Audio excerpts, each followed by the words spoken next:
Hello student, आज आम इतिहास षष्ठ अध्याय नूतन चिंताधारार अभ्युदय विषय जानिबा। मनुष्य जेतेबेले निराश होई पड़े सेतेबेले से ईश्वर को चिंता करे। ईश्वर निकटरे निजको समर्पण करने को चेष्टा करिथाए। ब्रह्म ज्ञान तत्व पाइबा पई व्याकुल हुए। मनरे आध्यात्मिक भाव जागृत होइथाए। एहाकू जागृत करने दिगरे उपनिषदर भूमिका गुरुत्वपूर्ण अछि। जड़े आदर्श शिष्य निजर श्रद्धा, भक्ति, निष्ठा, दृढ़ मनोबल और सेवा बल असाध्य साधन करिपारे। जेपरि श्रीमद् भागवत गीता ग्रंथरे अर्जुन निज गुरु श्रीकृष्ण ठारू ब्रह्मज्ञान पाई पारिथिले। ब्रह्म हेछि परमात्मा बा परमेश्वर। एही ब्रह्मज्ञान विषय उपनिषदरे सविशेष आलोचना करा जाइछि। सेपरि अन्य एक उदाहरण रही कोठोपनिषदर नचिकेता उपाख्यान। नचिकेता किपरि निजर श्रद्धा, भक्ति, निष्ठा और सेवा बल धर्मराज जमों ठारू ब्रह्मज्ञान लाभ करथिले ताहा एथिरे वर्णित होइछि। उपनिषद हेउछि वेदर एक अंश। एथिरे बहु जटिल तथ्य यथा जीवात्मा, परमात्मा, पृथ्वी सृष्टिर रहस्य आदि विषय आलोचना करा जाइछि। वैदिक जुगर शेष भाग में उपनिषद रचना कर देखा उपनिषदर विषय वस्तु गुड़िक। गुरु और शिष्य मध्य कथोपकथन माध्यम बहु तत्वर गूढ़ रहस्य उपनिषदरे वर्णित बा वर्णना कर उपनिषदर संख्या अनेक, तेबे वर्तमान मिलुवा उपनिषदर संख्या 200 बोली कहुछि। सेगुड़िक मध्यरु 16 गोटी उपनिषद प्रधान अटे। प्रत्येक उपनिषदरे भिन्न भिन्न विषय वस्तु रही। भारतीय दार्शनिक माने उपनिषद को विभिन्न चिंताधारा व्याख्या करछन्ति। भारतीय दर्शन शास्त्रर पंडित माने शंकराचार्यर अद्वैतवाद मूलक व्याख्या को अधिक सम्मान देछन्ति। शंकराचार्यर व्याख्या ही संसार सहित अधिक संपृक्त। वल्लभाचार्य, माध्वाचार्य, रामानुज प्रभृति भारतीय दार्शनिक उपनिषद को भिन्न भिन्न भाव उपस्थापन करछन्ति। तापर आमे देखिबा महावीर जैन धर्म विषय। आज को प्राय 2500 वर्ष तले ख्रीष्टपूर्व 6ठ शताब्दी रे भारत में 2 जन महापुरुष जन्मग्रहण करथिले।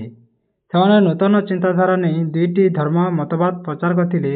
सेमाने हेले महावीर जैन और गौतम बुद्ध। महावीर जैन धर्मर प्रचारक थिबा बेले जैन धर्मर परंपरा अनुजाई तांको पूर्वरु 23 जन तीर्थंकर सेमानंकर बाणी प्रचार करथिले। सेमानंक मध्यरे ऋषभनाथ हेउछन्ति प्रथम तीर्थंकर एवं महावीर हेउछन्ति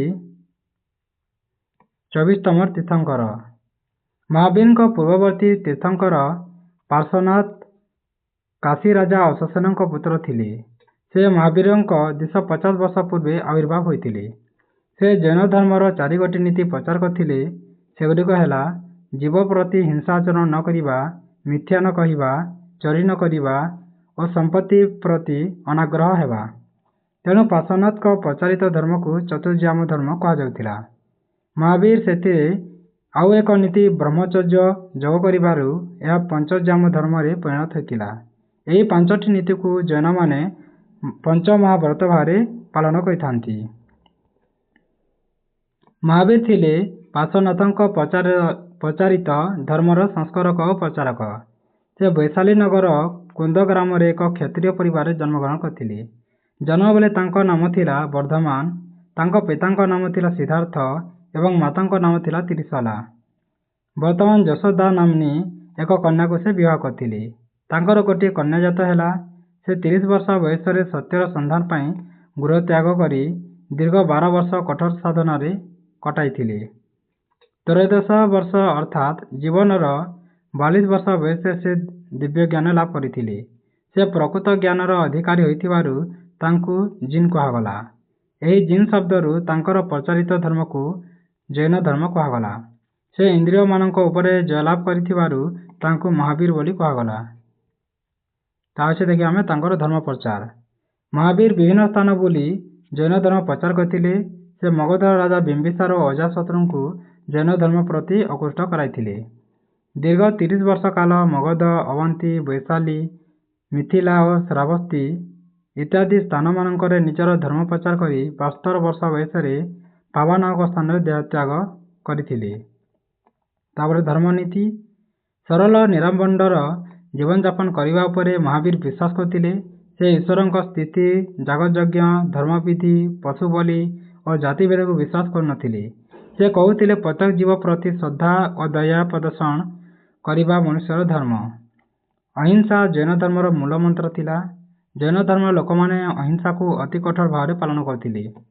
ଏପରିକି ସେମାନେ ରାତିରେ ଦୀପ ନ ଜାଳିବା, ମୁହଁ ଓ ନାକକୁ କନାରେ ଘୋଡ଼ାଇ ରଖିବା, ଧୀର ଗତିରେ ଚାଲିବା ଇତ୍ୟାଦି ଉପରେ ବିଶ୍ୱାସ କରନ୍ତି, କାରଣ ଏହାଦ୍ୱାରା କୀଟପତଙ୍ଗ ଆଦିଙ୍କର ଜୀବନ ନାଶ ହେବ ନାହିଁ।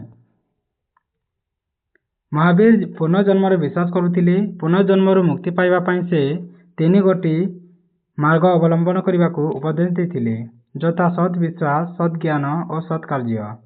ଏହାକୁ ଜୈନ ତ୍ରିରତ୍ନ କୁହାଯାଏ। ମହାବୀର କର୍ମବାଦ ଉପରେ ଅଧିକ ଗୁରୁତ୍ୱ ଦେଉଥିଲେ। ପ୍ରତ୍ୟେକଙ୍କର ସୁକର୍ମ ଓ କୁକର୍ମ ଉପରେ ତାର ପୁନର୍ଜନ୍ମ ନିର୍ଭର କରୁଥିଲା। ସୁକର୍ମ କଲେ ପୁନର୍ଜନ୍ମ ହେବ ନାହିଁ। ଆତ୍ମସଂଯମ, ଶୁଦ୍ଧପୂତ ଆଚରଣ ଓ ନୀତିମୟ ଜୀବନଯାପନ ଦ୍ୱାରା ଆତ୍ମା ମୁକ୍ତି ଲାଭ କରେ। ଆତ୍ମାର କର୍ମ ବନ୍ଧନରୁ ମୁକ୍ତି ହେଉଛି ନିର୍ବାଣ। ଜୈନ ଧର୍ମାବଲମ୍ବୀଙ୍କ ପ୍ରଧାନ ଲକ୍ଷ୍ୟ ହେଲା ନିର୍ବାଣ। ଏହା କେବଳ ଉପବାସ, ଧ୍ୟାନ ଓ କଠୋର ସଂଯମ ଦ୍ୱାରା ସମ୍ଭବ ହୋଇପାରିବ ବୋଲି କହିଥିଲେ। ତାପରେ ଧର୍ମ ପ୍ରସାର ବିଷୟ ଜାଣିବା। ମହାବୀରଙ୍କ ଜୈନ ଧର୍ମ କାଳକ୍ରମେ ଲୋକପ୍ରିୟ ହେଲା। ଏହା ଭାରତର ବିଭିନ୍ନ ଅଞ୍ଚଳକୁ ପ୍ରସାରିତ ହୋଇଥିଲା। ଏହି ଧର୍ମର ନୀତିଗୁଡ଼ିକୁ ପାଲି ଓ ପ୍ରକୃତ ଭାଷାରେ ଲେଖାଯାଉଥିବାରୁ ଲୋକମାନେ ସହଜରେ ଜାଣିପାରୁଥିଲେ। ଜୈନ ଧର୍ମର ପ୍ରଚାରକମାନେ ଭାରତର ବିଭିନ୍ନ ଅଞ୍ଚଳକୁ ଯାଇ ଏହି ଧର୍ମର ପ୍ରସାର ଘଟାଇଥିଲେ। ଏହି ଧର୍ମ କେବଳ ଭାରତବର୍ଷ ମଧ୍ୟରେ ସୀମିତ ହୋଇ ରହିଲା। ମଗଧର ସମ୍ରାଟ ଚନ୍ଦ୍ରଗୁପ୍ତ ମୌର୍ଯ୍ୟ ଏବଂ କଳିଙ୍ଗର ରାଜା ଖାରବେଳ ଜୈନ ଧର୍ମ ଗ୍ରହଣ କରି ଏହାର ପୃଷ୍ଠପୋଷକତା କରିଥିଲେ। ବର୍ତ୍ତମାନ ଗୁଜରାଟ ଓ ରାଜସ୍ଥାନ ରାଜ୍ୟରେ ଜୈନ ଧର୍ମାବଲମ୍ବୀ ଲୋକ ଅଧିକ ସଂଖ୍ୟାରେ ଦେଖାଯାଆନ୍ତି। ତାପରେ ଦେଖିବା ଜୈନ ଧର୍ମର କୀର୍ତ୍ତିଗୁଡ଼ିକ। ଭାରତର ବିଭିନ୍ନ ସ୍ଥାନରେ ଜୈନ କୀର୍ତ୍ତିମାନ ନିର୍ମିତ ହୋଇଛି। ସେଗୁଡ଼ିକ ମଧ୍ୟରେ ପ୍ରସିଦ୍ଧ ହେଉଛି କର୍ଣ୍ଣାଟକ ଶ୍ରାବଣବେଲଗୋଲାର ଜୈନ କୀର୍ତ୍ତି, ମହାରାଷ୍ଟ୍ରର ଏଲୋରା ପାହାଡ଼ରେ ଥିବା ଜୈନ ଗୁମ୍ଫା ଏବଂ ରାଜସ୍ଥାନର ଆବୁ ପର୍ବତରେ ଥିବା ଜୈନ ମନ୍ଦିର। ଓଡ଼ିଶାର ଭୁବନେଶ୍ୱରର ଉଦୟଗିରି ଓ ଖଣ୍ଡଗିରି ପାହାଡ଼ରେ ଜୈନ ମନ୍ଦିର, ରାଣୀ ଗୁମ୍ଫା ଓ ହାତୀ ଗୁମ୍ଫା ରହିଅଛି। ମହାବୀରଙ୍କ ପରେ ଜୈନ ଧର୍ମାବଲମ୍ବୀମାନେ ଶ୍ୱେତାମ୍ବର ଓ ଦିଗମ୍ବର ନାମକ ଦୁଇଟି ଶ୍ରେଣୀରେ ବିଭକ୍ତ ହୋଇଥିଲେ।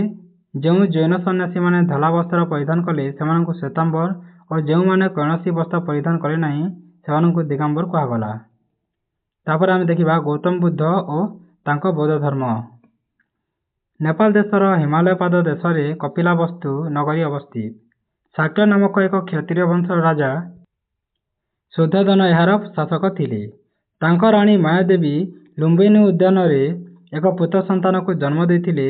ଏହାର 7 ଦିନ ପରେ ମାୟାଦେବୀଙ୍କର ମୃତ୍ୟୁ ହୋଇଥିଲା। ସେହି 7 ଦିନର ଶିଶୁ ପୁତ୍ରକୁ ତାର ମାଉସୀ ଗୌତମୀ ଲାଲନ ପାଳନ କରିଥିଲେ। ଗୌତମୀଙ୍କ ଦ୍ୱାରା ପାଳିତ ହୋଇଥିବାରୁ ସେହି ପୁତ୍ରଟିର ନାମ ଗୌତମ ରଖାଯାଇଥିଲା।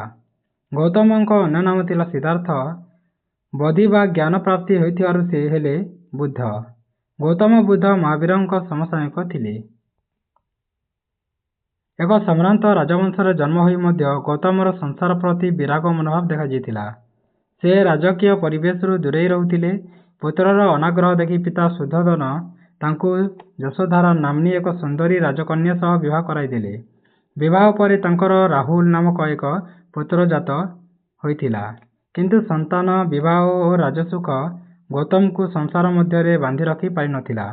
ଗୌତମ ନଗର ପରିକ୍ରମା କରୁଥିବା ସମୟରେ ଏକ ବୃଦ୍ଧ, ଏକ ରୋଗୀ ଓ ଏକ ଶବ ଦେଖିଥିଲେ। ଗୌତମ ନଗର ପରିକ୍ରମା କରୁଥିଲେ ଏବଂ ସେଠାରେ ବୃଦ୍ଧ, ଆଉ ଗୋଟିଏ ରୋଗୀ, ଆଉ ଗୋଟିଏ ଶବ ମଧ୍ୟ ଦେଖିଥିଲେ। ଏହି ଦୃଶ୍ୟ ସବୁ ଦେଖି ତାଙ୍କ ମନରେ ବୈରାଗ ଭାବ ଆସିଥିଲା। ସେ ଭାବିଲେ ଯେ ସଂସାରରେ ରହିଛି ବା ରହିଲେ ଏହି ସବୁ ଦୁଃଖ ଭୋଗିବାକୁ ହେବ ବୋଲି କହିଥିଲେ। ଏହାପରେ ଦିନେ ଗୌରିକ ବସନ ପରିହିତ ଜଣେ ସାଧୁଙ୍କୁ ଦେଖି ସେ ଉପଲବ୍ଧି କରିଥିଲେ ଯେ ସାଂସାରିକ ଦୁଃଖ ଓ କଷ୍ଟରୁ ମୁକ୍ତି ପାଇବାର ଏକମାତ୍ର ମାର୍ଗ ହେଲା ସନ୍ନ୍ୟାସ। ଏହା ତାଙ୍କୁ ଅକୁଷ୍ଟ କରିଥିଲା। ତେଣୁ 29 ବର୍ଷ ବୟସରେ ଏକ ଗଭୀର ରାତିରେ ସ୍ତ୍ରୀ, ପୁତ୍ର ଓ ରାଜପ୍ରାସାଦକୁ ଛାଡ଼ି ସତ୍ୟର ସନ୍ଧାନ ପାଇଁ ଗୃହତ୍ୟାଗ କରିଥିଲେ। ଏହି ସଂସାର ତ୍ୟାଗକୁ ବୌଦ୍ଧ ଗ୍ରନ୍ଥରେ ମହାବିନିଷ୍କ୍ରମଣ ବୋଲି କୁହାଯାଇଛି। ଗୃହତ୍ୟାଗ କରି ଗୌତମ 6 ବର୍ଷ ଧରି ବିଭିନ୍ନ ସ୍ଥାନ ବୁଲି ଜ୍ଞାନ ଆହରଣ କରିବାର ମାର୍ଗ ଖୋଜିଥିଲେ। ସେ ଆରଦ କାଲାମ ଏବଂ ରୁଦ୍ରକ ରାମପୁତ୍ର ନାମକ ସନ୍ନ୍ୟାସୀମାନଙ୍କର ଶିଷ୍ୟ ହେଲେ। ମାତ୍ର ସେଥିରୁ ସନ୍ତୁଷ୍ଟ ନ ହେବାରୁ ଗୟାକୁ ଯାଇ ନିରଞ୍ଜନ ନଦୀ କୂଳରେ ଥିବା ଏକ ଔଷଧ ଗଛ ମୂଳରେ ଧ୍ୟାନମଗ୍ନ ହେଲେ। ବହୁ ଧ୍ୟାନମଗ୍ନ ହେବା ପରେ ତାଙ୍କର ଜ୍ଞାନ ପ୍ରାପ୍ତି ହେଲା। ତେଣୁ ସେ ବୁଦ୍ଧ ନାମରେ ନାମିତ ହେଲେ। ଯେଉଁ ଔଷଧ ବୃକ୍ଷ ମୂଳରେ ଧ୍ୟାନ କରୁଥିଲେ ସେହି ବୃକ୍ଷକୁ ବୋଧିଦ୍ରୁମ ଓ ସେ ସ୍ଥାନକୁ ବୁଦ୍ଧଗୟା କୁହାଯାଏ। ଏହା ବର୍ତ୍ତମାନ ବିହାରରେ ବୋଧଗୟା ନାମରେ ପରିଚିତ ଅଛି। ତାପରେ ଦେଖିବା ଆମେ ଧର୍ମ ପ୍ରଚାର କିପରି କରିଥିଲେ। ଜ୍ଞାନ ଲାଭ ପରେ ବୁଦ୍ଧଦେବ ପ୍ରଥମେ ସାରନାଥର ହରିଣ ଉଦ୍ୟାନରେ 5 ଜଣଙ୍କୁ ଧର୍ମବାଣୀ ପ୍ରଚାର କରିଥିଲେ। ଏହି ପ୍ରଥମ ଧର୍ମ ପ୍ରଚାରକୁ ବୌଦ୍ଧ ଧର୍ମରେ ଧର୍ମଚକ୍ର ପ୍ରବର୍ତ୍ତନ ବୋଲି କୁହାଯାଏ। ବୁଦ୍ଧଦେବ ତାଙ୍କର ଦିବ୍ୟଜ୍ଞାନକୁ ବିତରଣ କରିବା ଉଦ୍ଦେଶ୍ୟରେ ଭାରତର ବିଭିନ୍ନ ସ୍ଥାନକୁ ଯାଇଥିଲେ। ମଗଧରୁ ଯାତ୍ରା କରି ରାଜା ବିମ୍ବିସାର ଓ ଅଜାଶତ୍ରୁଙ୍କୁ ତାଙ୍କ ଧର୍ମରେ ଦୀକ୍ଷିତ କରାଇଥିଲେ। କୌଶଳ ଯାତ୍ରା କରି ରାଜା ପ୍ରସେନଜିତ ଓ ରାଣୀ ମଲ୍ଲିକାଙ୍କୁ ତାଙ୍କର ଶିଷ୍ୟ କରାଇଥିଲେ। କପିଳବସ୍ତୁକୁ ଯାଇ ପିତା ଶୁଦ୍ଧୋଧନ, ପୁତ୍ର ରାହୁଲଙ୍କୁ ବୌଦ୍ଧ ଧର୍ମରେ ଦୀକ୍ଷିତ କରିଥିଲେ। ସମୟକ୍ରମେ ଶ୍ରାବସ୍ତୀ, ନାଲନ୍ଦା, କୌଶାମ୍ବୀ, ଚମ୍ପା, ପାବା, କୁଶୀନଗର ଆଦି ସ୍ଥାନ ଭ୍ରମଣ କରି ନିଜର ଧର୍ମମତ ସରଳ ଭାଷାରେ ପ୍ରଚାର କରିଥିଲେ। 45 ବର୍ଷ ବୁଦ୍ଧଦେବ ତାଙ୍କର ଧର୍ମ ବିଭିନ୍ନ ସ୍ଥାନରେ ପ୍ରଚାର କରି 80 ବର୍ଷ ବୟସରେ ଉତ୍ତରପ୍ରଦେଶ କୁଶୀନଗର ସ୍ଥାନରେ ଦେହତ୍ୟାଗ କରିଥିଲେ। ତାପରେ ଆମେ ଦେଖିବା ବୌଦ୍ଧ ଧର୍ମର ନୀତିଗୁଡ଼ିକ। ବୁଦ୍ଧଦେବ 4ଟି ସତ୍ୟ ପ୍ରଚାର କରିଥିଲେ। ଏହାକୁ ଚତୁରାର୍ଯ୍ୟ ସତ୍ୟ କୁହାଯାଏ। ସେଗୁଡ଼ିକ ହେଲା, ମନୁଷ୍ୟ ଜୀବନ ଦୁଃଖପୂର୍ଣ୍ଣ। ଏହି ଦୁଃଖର କାରଣ ହେଉଛି କାମନା। କାମନାର ବିନାଶରେ ଦୁଃଖର ବିନାଶ। ଆର୍ଯ୍ୟ ଅଷ୍ଟାଙ୍ଗ ମାର୍ଗ ମାଧ୍ୟମରେ କାମନାର ବିନାଶ ହୋଇପାରିବ ବୋଲି ସେ କହୁଥିଲେ। କାମନାର ବିନାଶ ହେଲେ ନିର୍ବାଣ ପ୍ରାପ୍ତି ହୋଇଥାଏ ବୋଲି ସେ କହୁଥିଲେ। ସେହି ଆର୍ଯ୍ୟ ଅଷ୍ଟାଙ୍ଗ ମାର୍ଗ ହେଲା ସଦ୍ବିଶ୍ୱାସ, ସତ୍ଚିନ୍ତା, ସତ୍କର୍ମ, ସଦ୍ବାକ୍ୟ, ସତ୍ ଆଚାର, ସତ୍ ଉଦ୍ୟମ, ସଜ୍ଜୀବିକା, ସତ୍ ସଂକଳ୍ପ। ଏହା ବ୍ରାହ୍ମଣ ଧର୍ମର କୋମଲତା ଜୈନ ଧର୍ମର କଠୋରତାର ମଧ୍ୟବର୍ତ୍ତୀ ହୋଇଥିବାରୁ ଏହାକୁ ମଧ୍ୟମ ପଥ ବୋଲି କୁହାଯାଏ। ଗୌତମ ଅହିଂସା ଆଚରଣ ଉପରେ ଗୁରୁତ୍ୱ ଆରୋପ କରିଥିଲେ। ତେଣୁ ଜଣେ ଅନ୍ୟ କୌଣସି ମନୁଷ୍ୟ ବା ପ୍ରାଣୀଙ୍କୁ ହତ୍ୟା ବା ଆଘାତ କରିବା ଉଚିତ ନୁହେଁ ବୋଲି ବୁଦ୍ଧଦେବ ତାଙ୍କ ଶିଷ୍ୟମାନଙ୍କୁ କହୁଥିଲେ। ବୁଦ୍ଧଦେବ ଈଶ୍ୱରଙ୍କୁ ପୂଜା କରିବାର ପକ୍ଷପାତୀ ନଥିଲେ। ମୂର୍ତ୍ତି ପୂଜା, ଯାଗଯଜ୍ଞ ଏବଂ ବଳିପ୍ରଥାକୁ ବାରଣ କରୁଥିଲେ। ସେ ନୀତିମୟ ଜୀବନଯାପନ ଉପରେ ଗୁରୁତ୍ୱ ଆରୋପ କରୁଥିଲେ। ତାପରେ ଦେଖିବା ଆମେ ବୌଦ୍ଧ ସଂଘ ବିଷୟରେ। ସଂଘ ଗଠନକୁ ବୁଦ୍ଧଦେବ ଅଧିକ ଗୁରୁତ୍ୱ ଦେଉଥିଲେ। ସେ ତାଙ୍କର ଶିଷ୍ୟମାନଙ୍କୁ ନେଇ ବୌଦ୍ଧ ସଂଘ ଗଠନ କରିଥିଲେ। ଏହି ବୌଦ୍ଧ ସଂଘଭୁକ୍ତ ସନ୍ନ୍ୟାସୀମାନେ ସଂଘବଦ୍ଧ ଭାବରେ ବୌଦ୍ଧ ବିହାର ମାନଙ୍କରେ ରହୁଥିଲେ। ବୌଦ୍ଧ ବିହାର ଗୁଡ଼ିକରେ ବୌଦ୍ଧ ସନ୍ନ୍ୟାସୀମାନେ ଧର୍ମଚର୍ଚ୍ଚା ଓ ଧ୍ୟାନ କରୁଥିଲେ। ଏହି ବୌଦ୍ଧ ବିହାରଗୁଡ଼ିକ ମଧ୍ୟ ଶିକ୍ଷାଦାନର କେନ୍ଦ୍ର ରୂପେ କାର୍ଯ୍ୟ କରୁଥିଲା। ବୌଦ୍ଧମାନଙ୍କୁ ଏଠାରେ ଶିକ୍ଷାଦାନ କରାଯାଉଥିଲା ଓ ବୌଦ୍ଧ ଧର୍ମ ପ୍ରଚାର ମଧ୍ୟ କରାଯାଉଥିଲା। ବୌଦ୍ଧ ସଂଘରେ ଯୋଗ ଦେବାକୁ ହେଲେ ଜଣକୁ ମସ୍ତକ ଲଣ୍ଡିତ ହୋଇ ଓ ଗୌରିକ ବସ୍ତ୍ର ପରିଧାନ କରି ତ୍ରିବାଣ ଉଚ୍ଚାରଣ କରିବାକୁ ହେଉଥିଲା। ବୁଦ୍ଧ ଶରଣଂ ଗଚ୍ଛାମି, ଧର୍ମଂ ଶରଣଂ ଗଚ୍ଛାମି, ସଂଘଂ ଶରଣଂ ଗଚ୍ଛାମି ଏହି 3ଟି କୁହାଯାଉଥିଲା। ବୌଦ୍ଧ ଧର୍ମ ଗ୍ରନ୍ଥକୁ ତ୍ରିପିଟକ ମଧ୍ୟ କୁହାଯାଏ। ବୌଦ୍ଧ ଧର୍ମର ଉନ୍ନତି ପାଇଁ କେତେକ ରାଜା ଓ ବଣିକମାନେ ଅର୍ଥ ଦାନ କରି ବିହାର ବା ମଠ ଓ କୀର୍ତ୍ତିମାନ ତିଆରି କରିଥିଲେ। ଭାରତର ସାରନାଥ, ସାଞ୍ଚି, ବୋଧଗୟା ଏବଂ ଓଡ଼ିଶାର ଧଉଳି, ରତ୍ନଗିରି, ଲଳିତଗିରି, ଉଦୟଗିରି, ଲାଙ୍ଗୁଡି ପ୍ରଭୃତି ପାହାଡ଼ରେ ବୌଦ୍ଧ ସ୍ତୂପ ଏବଂ ବିହାରମାନ ରହିଛି। ସ୍ତୂପ ବୌଦ୍ଧ ଶିଳ୍ପକଳାର ଏକ ମୁଖ୍ୟ ନିଦର୍ଶନ। ବୌଦ୍ଧ ଧର୍ମ ସମଗ୍ର ଭାରତ ଓ ଭାରତ ବାହାରେ ତିବ୍ଦତ, ଚୀନ, Japan, Sri Lanka, Myanmar, Indonesia, Korea ପ୍ରଭୃତି ଦେଶମାନଙ୍କରେ ପ୍ରସାରିତ ହୋଇଥିଲା। ଏହି ବୌଦ୍ଧ ଧର୍ମାବଲମ୍ବୀମାନେ ପରବର୍ତ୍ତୀ ସମୟରେ 2ଟି ସମ୍ପ୍ରଦାୟରେ ବିଭକ୍ତ ହୋଇଥିଲେ, ଯଥା ହୀନଯାନ ଓ ମହାଯାନ। ଯଦି ଏହି ଭିଡ଼ିଓଟି ତୁମମାନଙ୍କୁ ଭଲ ଲାଗିଥାଏ ତେବେ ତୁମ ସାଙ୍ଗମାନଙ୍କ ସହିତ ସେୟାର କରିବ। ଧନ୍ୟବାଦ।